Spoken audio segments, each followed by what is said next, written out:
To record screen on the OnePlus Nord CE5, first of all, you will have to open the quick settings and expand 2 times to get access to those settings.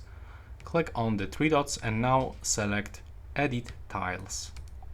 Right now, click on the plus icon to add the screen recording icon to your quick selection menu. It's just over here, but for sure you can move it wherever you want.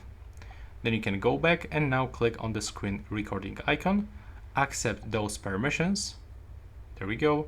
Click to get started, just like this. And here you can manage some settings. You can record system sound, microphone sound, and you can just simply start recording. Now the recording information appears over here. If you want to expand, you can quickly mute microphone. You can quickly mute internal sound.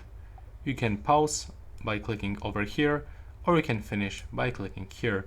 Now when you tap on this notification, you can decide where you want to open it.